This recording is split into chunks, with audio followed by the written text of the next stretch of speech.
আসসালামু আলাইকুম। আজকে আমি আপনাদেরকে তৈরি করে দেখাবো ছোট বড় সকলের ভীষণ প্রিয় মজাদার চিড়ার পোলাও। চলুন শুরু করা যাক।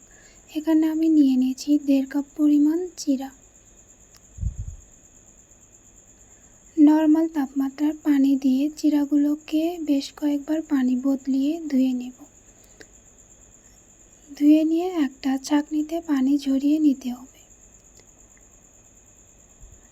এবার একটি কড়াইয়ে পরিমাণ মতো তেল দিয়ে তেল হালকা গরম হওয়ার পর দিয়ে দিব কিছু কাজু বাদাম এবং কিশমিশ বাদাম। চুলার আঁচ মিডিয়াম লোতে রেখে এগুলো নেড়ে চেড়ে হালকা ব্রাউন কালার করে ভেজে উঠিয়ে নেব।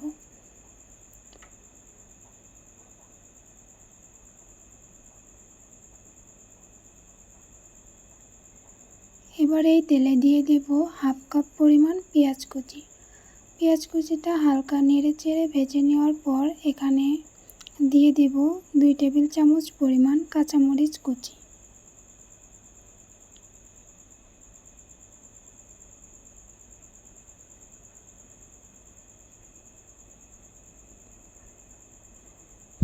এবার এগুলো হালকা নেড়ে চেড়ে ভেজে এখানে দিয়ে দেব একটা ফেটানো ডিম। ডিম সবগুলো উপকরণের সঙ্গে ভালোভাবে মিশিয়ে ভেজে নিতে হবে। ডিমটা ভাজা হয়ে গেলে এখানে দিয়ে দেব আগে থেকে ধুয়ে পানি ঝরিয়ে রাখা চিড়া। চিড়াটা সবগুলো উপকরণের সঙ্গে ভালোভাবে মিশিয়ে নিতে হবে।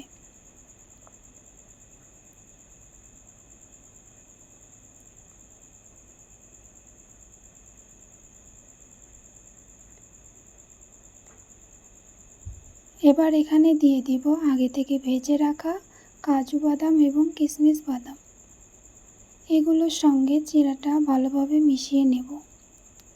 এবার এখানে দিয়ে দেব স্বাদ মতো লবণ, 1.5 টেবিল চামচ পরিমাণ বিরিয়ানি মশলা।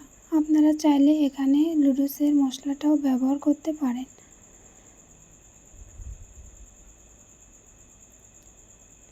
এবার সবগুলো উপকরণ মিশিয়ে নেব। এই তো পোলাওটা হয়ে গেছে। নামিয়ে নেওয়ার আগে এখানে দিয়ে দিব 1.5 টেবিল চামচ পরিমাণ ঘি। ঘিয়ের সঙ্গে পোলাওটা ভালোভাবে মিশিয়ে নিলেই ব্যাস তৈরি হয়ে গেছে চিড়ার পোলাও।